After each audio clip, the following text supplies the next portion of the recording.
Coucou mes petits loulous, j'espère que vous avez été sages cette semaine. Aujourd'hui, je vais vous raconter l'histoire de Poppy.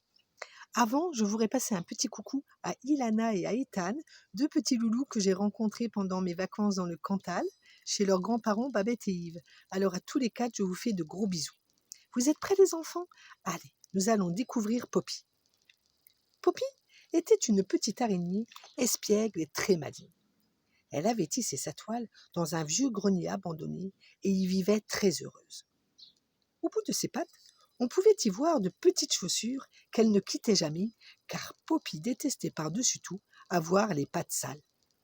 D'ailleurs, elle détestait la saleté. Du matin au soir, elle frottait pendant des heures le vieux grenier afin que ce dernier soit propre.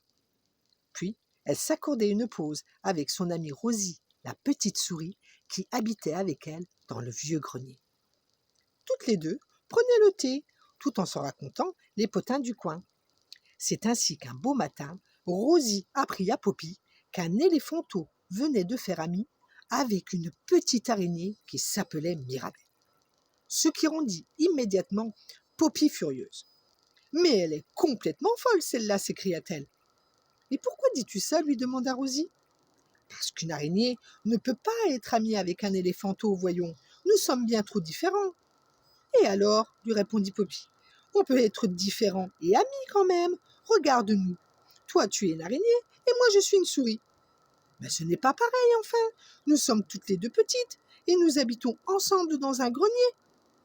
Un éléphanteau, c'est gros, c'est énorme même. Ça vit dans la nature, au milieu de plein d'autres animaux qui sont féroces, les hippopotames, les lions, les panthères.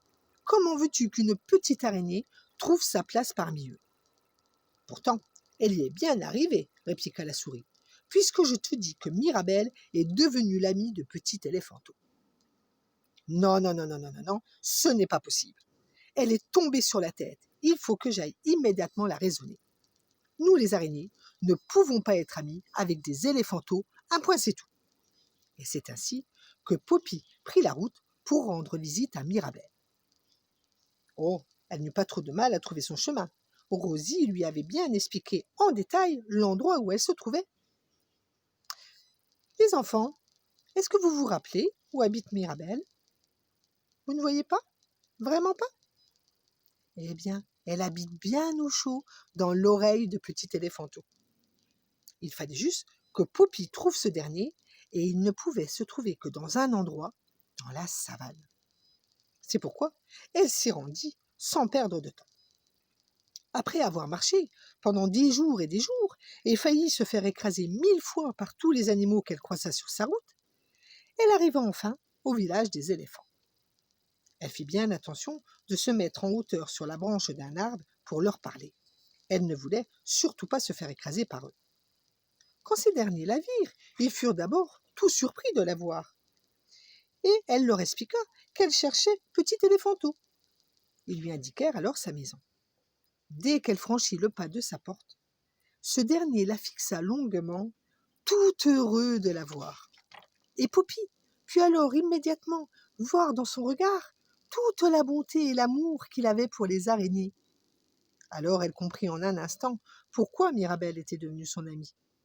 On devait se sentir en sécurité auprès de lui, pensa-t-elle, et je pourrais même devenir aussi son amie. Alors c'était possible ? Une petite araignée pouvait devenir amie avec un éléphanteau ? Elle s'était trompée sur toute la ligne, et elle devait immédiatement présenter ses excuses à Mirabelle. Elle demanda donc à la voir. « Qui me demande ?» entendit-elle alors. Tournant la tête, elle découvrit cette dernière qui sortait de l'oreille de petit éléphanteau. Alors c'était vrai. Mirabelle vivait bien au chaud dans son oreille. Elles se fixèrent un long moment toutes les deux, et c'est Poppy qui prit la première la parole. « J'ai fait un long voyage pour te trouver, » lui dit-elle. « J'avais des choses importantes à te dire, des choses qui n'étaient pas très gentilles, car je ne comprenais pas comment une araignée pouvait être amie avec un éléphanteau. Cela me rendait folle de colère. Nous sommes tellement différents. Je voulais te faire revenir à la raison et surtout casser ton amitié avec lui. Alors, maintenant, je veux te présenter mes excuses pour avoir pensé toutes ces vilaines choses. »« Et pourquoi as-tu changé d'avis ?» lui demanda Mirabelle. en voyant petit éléphanto, car dans ses yeux, j'ai pu lire toute la gentillesse et l'amour du monde. On ne peut que se sentir bien auprès de lui et en sécurité. Peu importe notre apparence, le plus important, c'est cet amour que nous avons dans le cœur. Tu viens de me faire comprendre qu'on peut devenir amis malgré nos différences. Et c'est ainsi qu'après avoir partagé un bon repas avec ses deux nouveaux amis, Poppy reprit la route, non sans leur avoir promis de revenir les voir très souvent. Elle ne s'était jamais sentie aussi bien de sa vie. Elle avait le cœur rempli de joie d'avoir découvert un si grand bonheur, une grande amitié avec un éléphanteau. Elle lui promit de ne plus jamais se fier aux apparences et de laisser tout simplement parler son cœur. Voilà, mes petits chéris, il faut toujours laisser parler son cœur. Alors, je vous ai parlé d'Éléphanto et de l'araignée Mirabelle. Pour ceux des petits loulous qui ne connaissent pas encore l'histoire, eh bien, vous pouvez retrouver sur Amazon. Voilà, je vous montre. C'est Petit Éléphanto et l'araignée Mirabelle. C'est une très belle histoire d'amitié entre un éléphanto et une petite araignée, vous l'avez bien compris. Et vous pouvez donc retrouver le livre que j'ai écrit sur Amazon. Voilà, je vous fais de gros bisous, mes petits loulous. Mais comme d'habitude, hein, pas de bêtises toute la semaine. À bientôt dans Mimi Souris.